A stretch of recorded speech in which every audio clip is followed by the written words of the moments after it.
Os 7 pecados capitais. Eles existem em cada um de nós. Esses pecados são fatais. Eles têm um efeito gravemente destruidor na vida espiritual de uma pessoa. Luxúria, inveja, gula, preguiça, avareza, ira e soberba. De acordo com a teologia cristã, pecar é simplesmente pensar nesses pecados capitais. A Bíblia diz que o resultado do pecado é a morte. Cada um desses pecados tem uma história secreta revelando como se tornaram capitais. Os 7 pecados capitais tiveram um enorme impacto na história, na sociedade e em nossas almas. Você não pode transgredir a lei moral de Deus sem que alguém pague um preço terrível por isso. E o mais insidioso dos pecados mortais é a preguiça.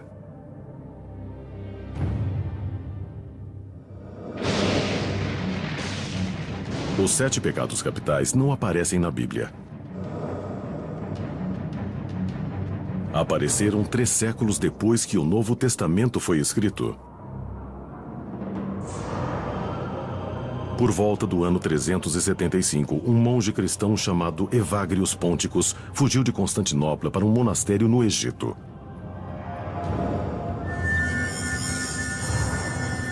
Ali, ele compilou uma lista de tentações que pensou serem as mais perigosas para a alma humana. Ele acreditava haver 8 terríveis tentações. A preguiça não estava listada como tentação mortal. Estava listada como 2 tentações. Evagrius chamou uma delas de assídia, palavra que pode melhor ser traduzida por apatia. A outra tentação mortal era tristícia, traduzida como tristeza. Evagrius sentiu que tanto apatia quanto tristeza levariam ao inexorável abismo do inferno.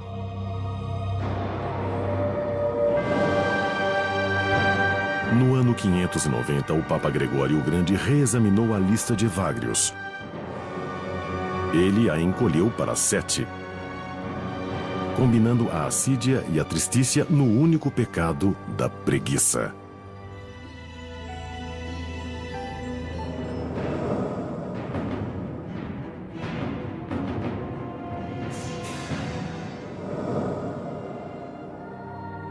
Às vezes, a preguiça é vista como um pecado improvável. Você vê a preguiça na lista e se pergunta, será? Será que a preguiça pode realmente ser mortal? Parece errado.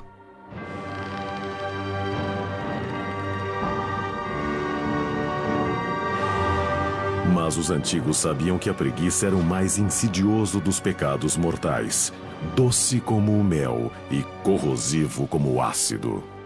A preguiça deve ser o mais mortal dos pecados. Há um sentido de autopiedade, sentido de pesar, de atitude letárgica, porque a pessoa se acha infeliz. É a preguiça que permite que a pobreza e a injustiça existam pelo mundo afora e que impede que se levante a voz para protestar contra essa situação.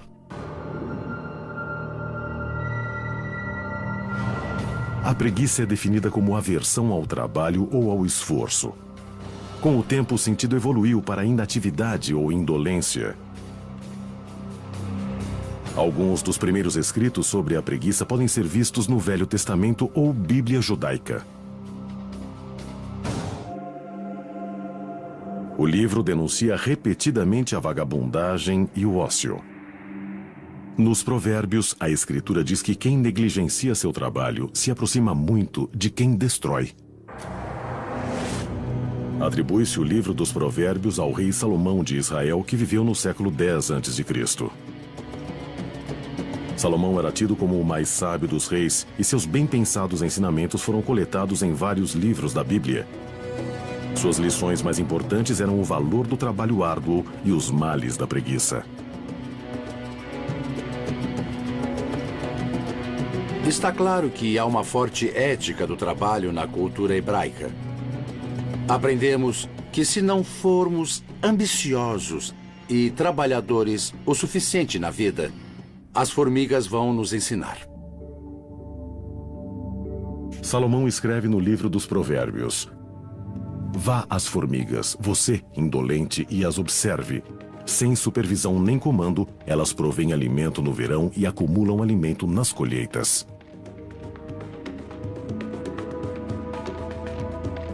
Essa pequena criatura só trabalha e trabalha a vida inteira.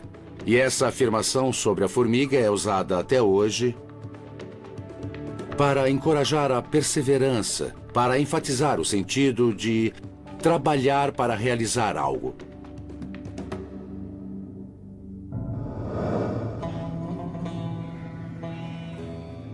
Em uma sociedade agrícola como a da antiga Israel, uma recusa ao trabalho podia literalmente levar à fome. O pecado da preguiça não só destrói sua alma, mas também pode matar você e sua família. Essa era a mensagem dos Provérbios de Salomão. No ano 390, filósofos e profetas gregos apregoavam as virtudes do trabalho árduo. Mas uma voz se fez ouvir na antiga Atenas que dizia que o pecado da preguiça não era um defeito, mas uma virtude.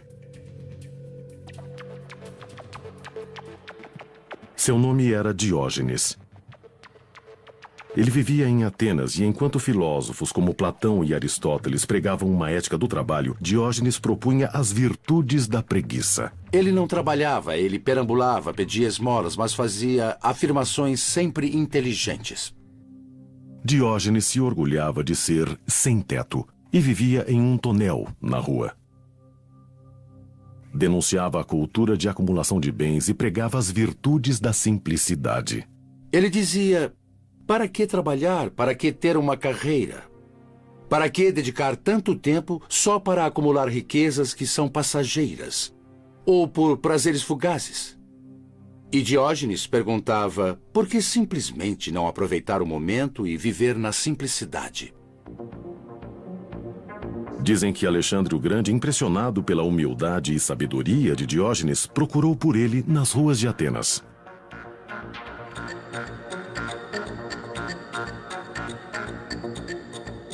Alexandre disse a ele: peça qualquer coisa e eu a darei a você. Diógenes respondeu: peço que fique de lado, você está tapando o sol. Alexandre saiu dali mais sábio. Ele tinha tudo e Diógenes não tinha nada. Mas quem era mais feliz?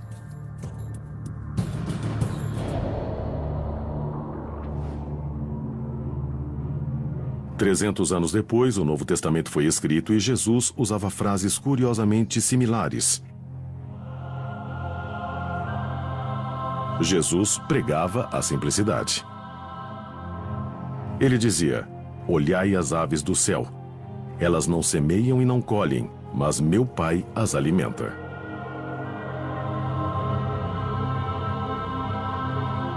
Mas nem todos os seguidores de Jesus achavam isso. O apóstolo Paulo condenou o pecado da preguiça dizendo: fique longe de todo irmão preguiçoso. Se um homem não trabalhar, ele não deve comer.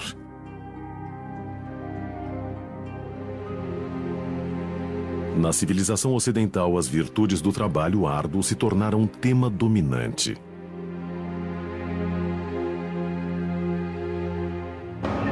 E o pecado da preguiça foi considerado mortal. No ano 375, achava-se que a preguiça era uma das maiores transgressões contra Deus, e Evagrios Pônticos dividiu a preguiça em dois pecados. Ao primeiro, ele chamou assídia. Como se define a assídia?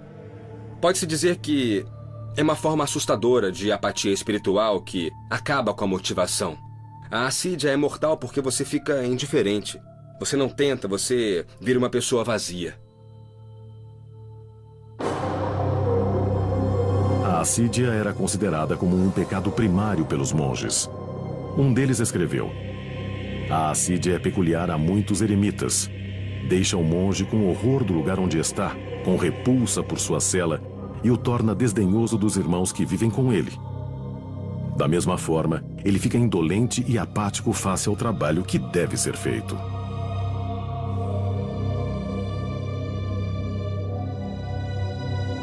A assídia define melhor complacência e apatia do que o moderno termo preguiça. Acho que o conceito de assídia é que você fica incapaz de se importar com qualquer coisa, mesmo sabendo que deve se importar ou querendo se importar.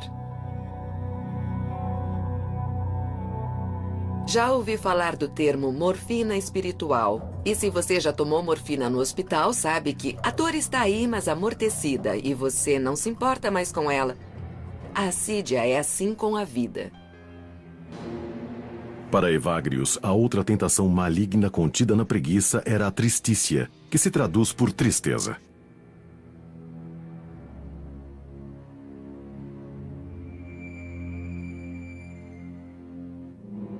Evagrius era de opinião que a tristeza era uma sensação devastadora. E o que torna a tristeza particularmente mortal é que ela danifica você. E quando você está danificado, as pessoas próximas de você são vitimadas como danos colaterais. A tristícia é mais bem interpretada por desespero, e isso é considerado um pecado por muitas religiões. O maior pecado era o desespero, porque desespero é a antítese da fé. Se há um Deus que cuida do mundo, uma pessoa nunca deveria se desesperar. Quando os primeiros monges falavam do desespero como pecado, falavam dele em relação a viver a vida para a qual Deus os chamou. Desesperar-se era dar as costas à vida para a qual Deus chamou você. Acho interessante a mentalidade de 1500 anos atrás. Como e por que alguém poderia achar que a tristeza é um pecado? Eu acho que isso tem a ver com a ideia de depressão. E depressão é o que as pessoas chamavam de tristeza. O pecado da preguiça tem uma longa história de se disfarçar de outras coisas e muitos acreditavam que só quem podia desmascarar a preguiça era um exorcista.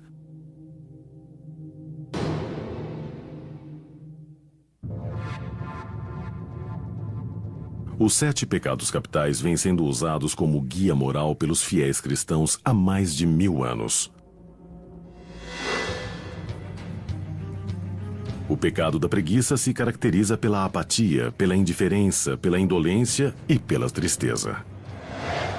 Mas para parte do mundo antigo, esse diagnóstico não era um pecado, mas uma doença. Em cerca de 500 a.C., os gregos acreditavam que o pecado da preguiça era, na verdade, uma doença que podia ser curada. A primeira pessoa a formular essa teoria foi Hipócrates, considerado o fundador da medicina moderna. Ele chamou esse problema de melancolia. Ele descreveu uma doença cujos sintomas eram tristeza, depressão, ansiedade, tendência ao suicídio e medo prolongado. E disse que quem sofria de melancolia tinha tendência a não se alimentar e a se isolar do mundo. Hipócrates acreditava que esses sintomas vinham de um desequilíbrio de 4 fluidos corporais que os gregos chamavam humores. Os 4 humores eram o sangue, a fleuma, a bilis negra e a bilis amarela. Bilis negra demais tornava a pessoa melancólica, indolente, entediada e introvertida. Mais tarde, os cristãos chamariam esse estado de preguiça.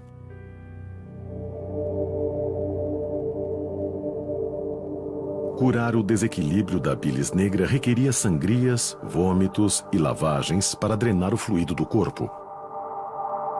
O processo era penoso, portanto muito dissuasivo do pecado da preguiça. Por volta do ano 200, os romanos dominavam o mundo e tinham um conceito um pouco diferente das causas da preguiça, segundo o grande médico Galeno. Galeno diria que a preguiça era causada pela retenção de fluidos sexuais. Ele foi o maior médico da Roma antiga e se interessava em especial pela melancolia feminina. A cura de Galeno era ajudar as pacientes femininas a liberarem fluidos sexuais. O que aconteceu, aparentemente, é que as mulheres ficaram menos deprimidas do que antes. O mundo greco-romano achava que o pecado da preguiça nada mais era do que um sintoma somático. Era algo que combinava com o que hoje conhecemos como depressão. É muito interessante ver como as pessoas rotuladas como incorrendo no pecado da preguiça, na verdade, sofriam de doença melancólica e deve ter havido muitas confusões, porque o termo assídia integrou o vocabulário médico muito depressa, significando melancolia. Por volta do ano 400, a cristandade passou a dominar o Império Romano e o conceito do pecado da preguiça mudou. É interessante que, no mundo antigo, descrições de depressão não são acompanhadas de qualquer tipo de estigma. Mas com a introdução da cristandade, a ideia de depressão como forma do pecado de assídia ganhou importância. Quando Evagrius listou a preguiça como 2 pecados, assídia e tristícia, mudou o modo como a sociedade via esse pecado havia séculos. Doenças mentais eram descritas como doenças da alma e, portanto, eram a marca do desagrado de Deus. E então, o pecado da depressão se tornou vergonhoso. Para a igreja medieval, durante vários séculos, o pecado da preguiça era causado por algo bem pior do que um desequilíbrio de humores. A depressão continuava a ser vista como uma invasão de demônios, como o trabalho do diabo. Havia um consenso: todas as fontes de pecado vinham de uma possessão demoníaca ou de alguma intimidade com o diabo.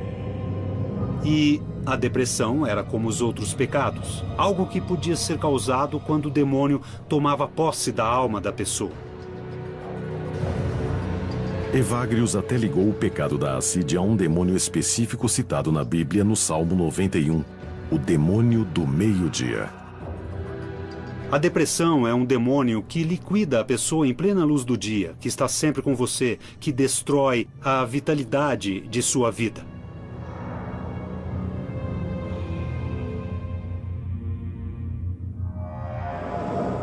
Em 1589, estudar demônios tinha se tornado uma atividade cultural e demonólogos compilaram elaboradas enciclopédias de demônios. O demonólogo Peter Binsfeld escreveu que cada um dos 7 pecados capitais tinha um patrono infernal. E o demônio da preguiça, o demônio do meio-dia, se chamava Belfegor. Belfegor pode ter origem no antigo deus assírio Baal-Peor. Binsfeld escreveu que o demônio atraía os pecadores para um sentimento macabro de isolamento, desespero e insignificância. E que assim que o pecador aceitava o convite do demônio, ele passava a residir no corpo da pessoa. Isso levou à ideia de que, para ser curada, a pessoa devia exorcizar os demônios. Foi uma prática muito usada, principalmente na Idade Média. Eu sou o verdadeiro exorcista. O processo medieval de eliminar os demônios era pelo exorcismo. Judeus faziam exorcismos. E a prática ainda continua. O pastor Bob Larson combate o mal com uma guerra espiritual. Quero que vejam este símbolo. É o símbolo da sua derrota. O pastor Bob Larson combate o mal fazendo centenas de exorcismos todos os anos. Olhem aqui! Ele diz que o demônio Belfegor está vivo e ativo. Ele perdeu. Foi derrotado. Tenho que combater pessoas possuídas pelo demônio da procrastinação, que é parte do pecado da preguiça. E vejo esse demônio com muita frequência. E ele prefere o nome procrastinação à preguiça. Talvez seja só uma versão moderna do mesmo demônio, mas ele diz que o trabalho dele é garantir que a pessoa não faça nada da própria vida, que não vá a parte alguma, que não veja saída e que não realize nada. Este livro aqui em minhas mãos me diz que somos mais do que isso. Larson expulsa o demônio da preguiça através da oração. Satã! Satã! Vai libertar meu destino! Vai libertar meu destino! Podem aplaudir e se sentar. Leituras bíblicas. Vi o Espírito nesta sala, segundo Hebreus 4:12. E confrontação com o demônio dentro dos possuídos. Alguns demônios só vão embora quando expulsos. Em nome de Jesus, solte-a e deixe-a ir. É uma prática controvertida e muitos discordam totalmente desse exorcismo literal. E vou contra você também. Contra você. Saia em nome de Cristo.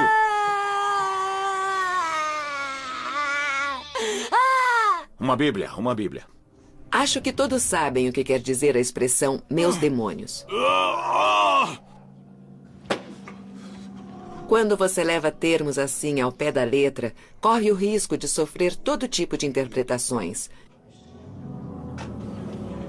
Há pessoas psicologicamente frágeis que acreditam que realmente há demônios que se apossam delas. Isso leva a coisas muito ruins. Saia! Saia agora! Mas alguns fiéis acreditam que a depressão clínica e o pecado da assídia ou preguiça andam de mãos dadas. Fora! Sai agora! A ideia de guerra espiritual aparece muito nas Escrituras. Há um conflito espiritual e nós somos o campo de batalha. Então Satanás tira vantagem de alguém que tem uma doença, um caso clinicamente diagnosticável de depressão?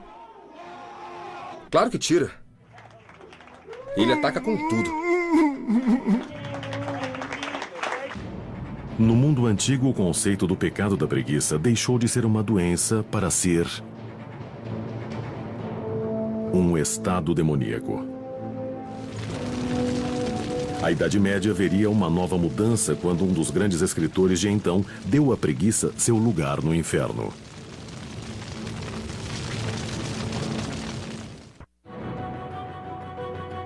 Os 7 pecados capitais são parte vital da teologia cristã. Preguiça. E um dos pecados mais controvertidos é a preguiça. Para os antigos gregos e romanos, a preguiça era uma doença que levava à apatia, à tristeza e à depressão. Para os cristãos da Idade Média, a preguiça era um pecado, uma presença demoníaca na alma que levava direto ao inferno. Os cristãos primitivos dividiram o pecado da preguiça em 2 variantes: tristícia, ou tristeza, e assídia, ou apatia. Era pecaminoso porque gente com apatia e tristeza rejeitava a possibilidade de salvação religiosa.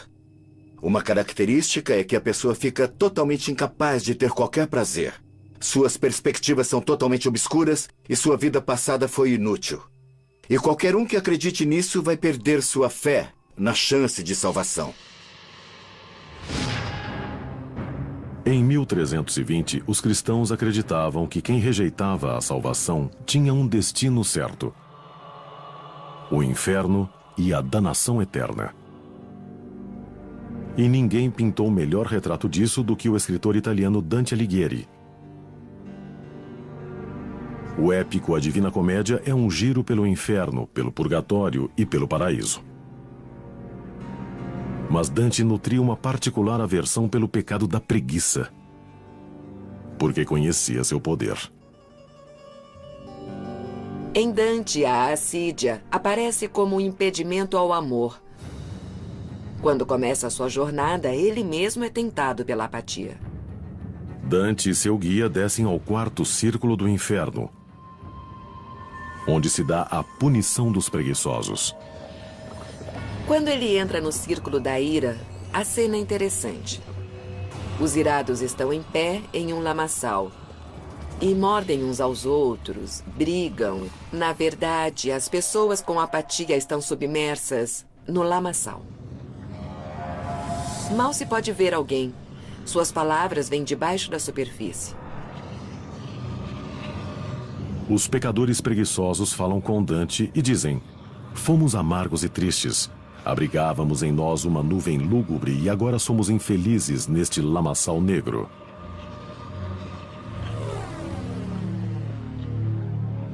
Para Dante, como para a cristandade medieval, o pecado da preguiça podia levar ao pior de todos os pecados: o suicídio. No inferno de Dante, os que se mataram são condenados ao 7º círculo infernal, o Bosque dos Suicidas. Eles não podem falar até que alguém lhes rasgue a carne e só falam quando estão sangrando.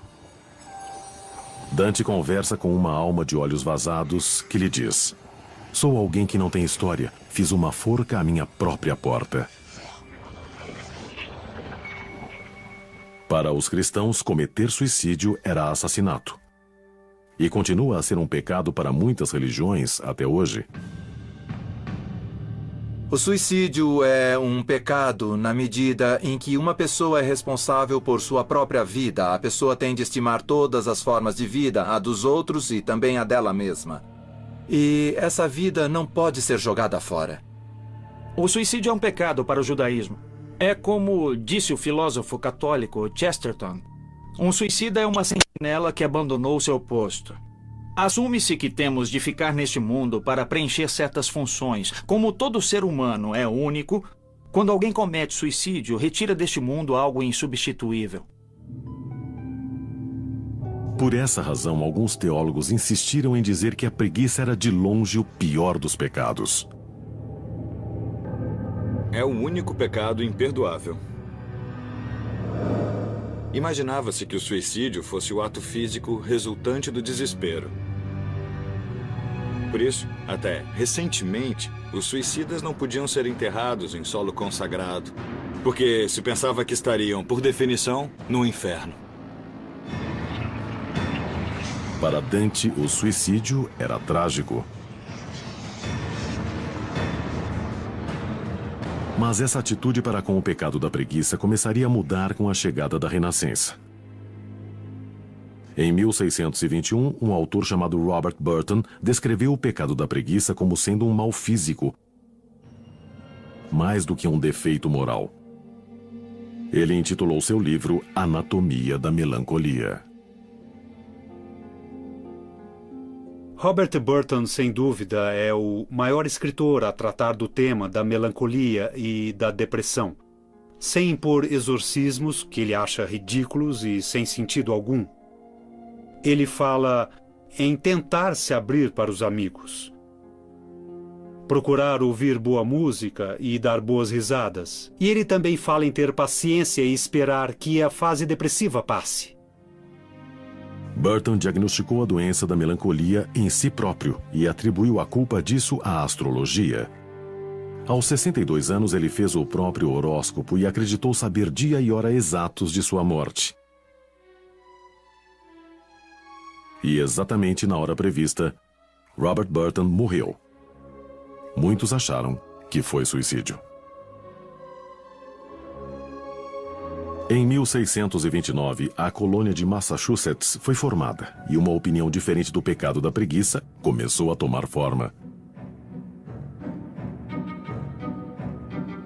Os colonos puritanos não tinham tempo para noções românticas do pecado da preguiça.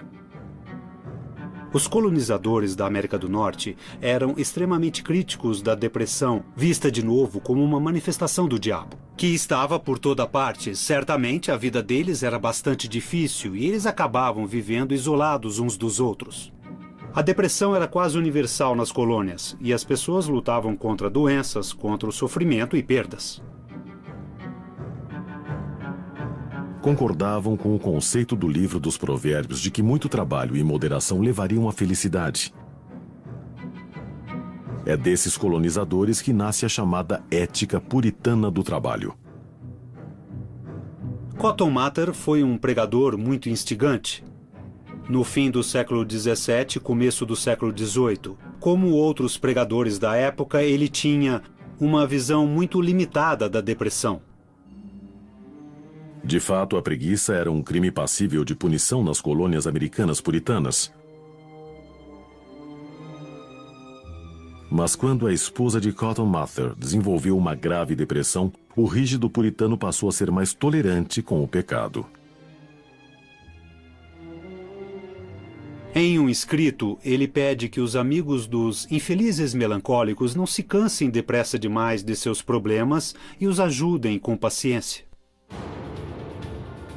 Ele separou a ideia da doença da ideia de pecado. Foi o primeiro americano a fazer isso.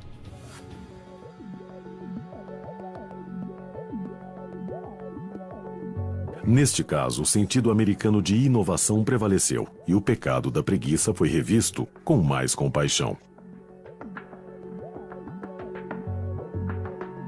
Bem depressa, porém, começaram a tirar proveito desse pecado em constante mudança.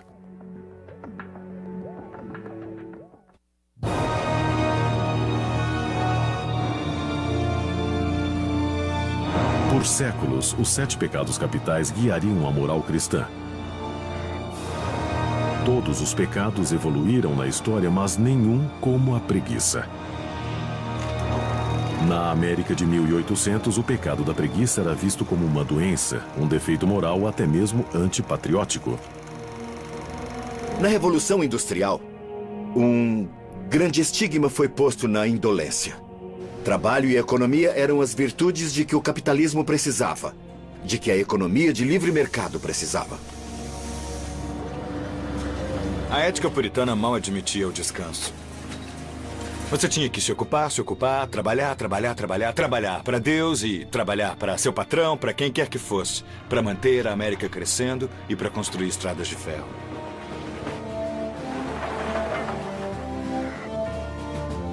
Em 1869, o Dr. George Miller Beard cunhou o termo neurastenia para os sintomas de fadiga, indolência e fracasso de realizações.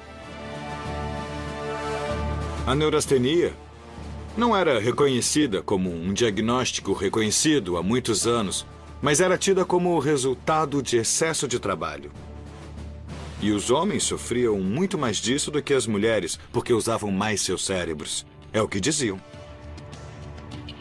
E na grande tradição americana, inventores e ambulantes criaram curas para o pecado da preguiça. Havia toda espécie de tônicos estimulantes sendo vendidos em carrinhos por vendedores de poções mágicas, em meio a números de entretenimento, com banjos e danças e coisas do tipo. O início do século XX marcou o apogeu dos ambulantes de remédios, que combinavam entretenimento e venda forçada, onde o personagem principal era um tônico que prometia revigorar a vida e curar a preguiça. Pílulas de receita indígena ou de raízes dos pântanos prometiam renovar o sangue e devolver o vigor da juventude. Os ingredientes eram, em geral, secretos. O grande ingrediente era o álcool. Era isso o que fazia as pessoas acreditarem que estavam curadas de verdade, estivessem ou não. Nos anos 1920, a busca da cura do pecado da preguiça se orientou para a tecnologia com aparelhos destinados a reduzir a preguiça. A eletricidade passou a ser a grande droga. Tudo era elétrico. Cintos elétricos, comida elétrica, chapéus elétricos. Outros supostos tratamentos envolviam ondas de rádio, poderosos ímãs e até mesmo água radioativa. Mas para levantar o espírito e reduzir a indolência, nada foi mais popular do que glândulas. Nos anos 1920, uma nova geração de médicos defendia que estímulo e vigor vinham de uma fonte improvável. Ron Squad era professor em Harvard e ele inventou uma emulsão feita de testículos de cobaias e de testículos de cães misturadas. E ele injetou a mistura no próprio braço e disse que era fantástica. Isso se chamou terapia glandular e se tornou cada vez mais bizarra. Um médico francês chamado Serge Voronoff transplantou testículos de macaco em homens, prometendo que recuperariam a juventude perdida e derrotariam o pecado da preguiça. A cirurgia foi muito procurada a ponto de se tornar objeto de cultura popular. Referências a implantes de testículos de macacos apareceram em uma história de Sherlock Holmes e até em um dos filmes dos irmãos Marx. Mas ninguém foi mais bem-sucedido do que o Dr. John Brinkley de Milford, Kansas. Brinkley não precisava de raros testículos de macacos. Ele usava o que tinha por perto, um animal bem conhecido por seu vigor: o bode. Brinkley fez sua primeira operação em 1918 e cobrou $750 para implantar testículos de bode em um fazendeiro. A operação fez tanto sucesso e Brinkley era tão bom de marketing que logo os clientes fizeram fila na frente de seu pequeno consultório. Ele abria as pessoas, colocava os testículos de bode para dentro, às vezes empurrava como se fosse alho em um assado e pronto, dependendo de quanto ele tinha bebido. Com o passar do tempo, ele fez quase 16 mil dessas operações. A operação de Brinkley se tornou nacionalmente famosa. Diziam que ela acabava com qualquer sinal do pecado da preguiça, especialmente a impotência. No fim, ele afirmava que os testículos de bode curavam 27 tipos diferentes de doenças, tudo, de enfisema até flatulência. Até que um dia, ele colocou testículos de bode em um senador do Colorado, que afirmou publicamente que se orgulhava muito de usar essas glândulas. Só que ele morreu um ano depois.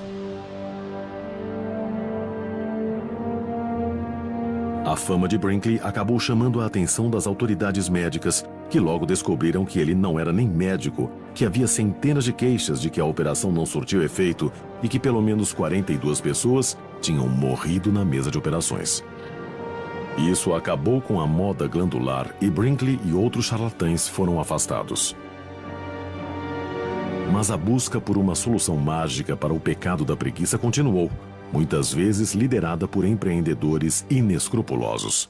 Recentemente, eu vi uma propaganda de pílulas chinesas feitas de pênis de crocodilo com uma receita de 2000 anos. A internet está cheia dessas coisas. Há milhares de pequenos charlatães reunidos na internet, ou fazendo informes publicitários que passam tarde da noite e que vendem e oferecem esse mesmo tipo de coisa. Na metade do século XX, a ciência havia declarado que o pecado da preguiça não era mais controlado por demônios.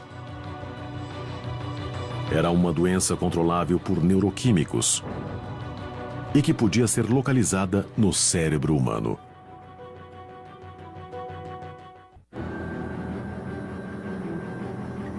Os 7 pecados capitais costumam ser vistos como uma bússola moral dos cristãos. Mas o pecado da preguiça sempre foi muito controvertido. A preguiça é um pecado? Ou será uma doença? O debate dura há séculos. Os peritos de hoje esperam que a ciência dê a resposta. A forma mais simples do pecado da preguiça é uma pela qual todos passamos: a procrastinação. O Dr. Timothy Pitchell fez uma série de estudos sobre procrastinação na Universidade de Carleton, em Ottawa. Os estudos revelaram que procrastinar ou postergar atividades é algo muito comum e custoso. Até 95% dos estudantes dizem que procrastinaram. Entre 15% e 20% dizem postergar atividades de modo crônico. Isso compromete a produtividade e causa vários custos aos negócios, mesmo financeiros. Procrastinar é mais complexo do que simplesmente adiar as coisas. Há indicadores específicos do comportamento procrastinador. Na pesquisa que nós fizemos no meu grupo, sempre que medimos a incerteza na hora de agir, vimos que ela se relacionava com a procrastinação. Quando as pessoas não sabem o que fazer, não fazem nada. Outro indicador da procrastinação é o perfeccionismo. Perfeccionismo mal adaptado ressalta as críticas dos outros e, na medida em que você sente as críticas dos outros, pode vir a procrastinar. Por séculos, a humanidade tenta combater o pecado da preguiça. Mas as mais recentes descobertas não se focam nas religiões ou em psicologia, mas na neurologia, na arquitetura do cérebro. As pessoas que sofrem com o pecado da preguiça são agora consideradas vítimas de depressão clínica. E a solução não é mais orar ou exorcizar. O tratamento mais atual contra a depressão é usar inibidores de reabsorção de serotonina, que aumentam o nível de serotonina, um neurotransmissor no cérebro. Por que isso funciona contra a depressão ainda não está claro. Novos estudos usando imagens de ressonância magnética tentam solucionar os problemas da depressão pelo rastreamento de locais específicos do cérebro onde se encontra a preguiça.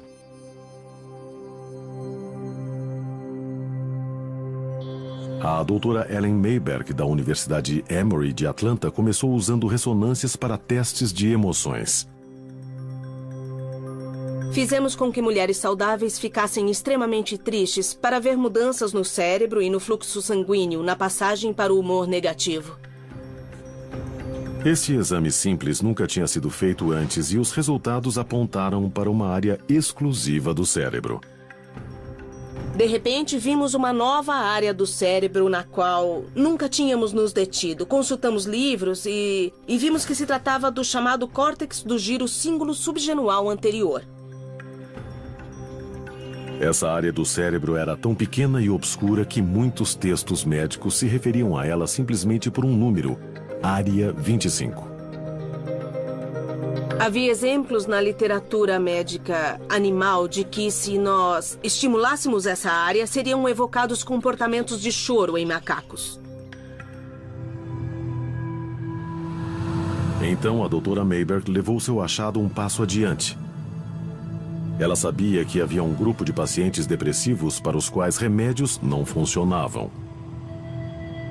Pessoas para quem a preguiça era mais forte do que os melhores neuroquímicos do mercado. Sua solução foi estimular cirurgicamente a área 25. O que haveria se nós colocássemos um fio metálico e estimulássemos a atividade da área 25? O melhor meio de imaginar isso é pensar em um marca-passo. As cirurgias cerebrais foram feitas com anestesia local, de modo que o paciente estava acordado, mas sem sentir o bisturi, é claro. O que notamos em muitos pacientes foi que, por um dos 4 contatos implantados, quando nós subíamos a corrente a cerca de 5 miliamperes, eles tinham, de repente, uma sensação de alívio, de leveza. Os resultados se mantiveram.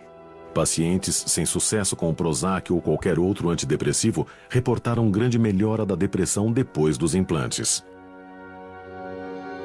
A cirurgia da área 25 parece ter o efeito de exorcizar o demônio da preguiça.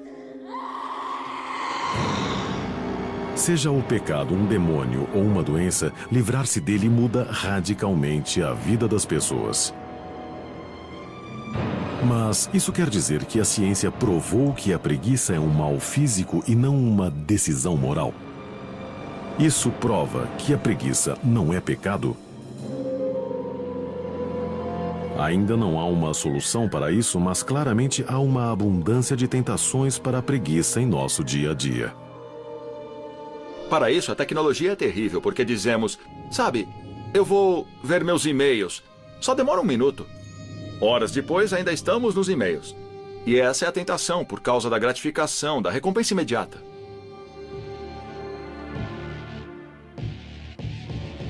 Durante milhares de anos, o pecado da preguiça foi parte da condição humana. Diagnosticada por médicos, denunciada por líderes religiosos e mesmo valorizada por alguns filósofos. Mas se acreditarmos na tradição cristã, o simples fato de pensar em preguiça pode nos mandar para o inferno.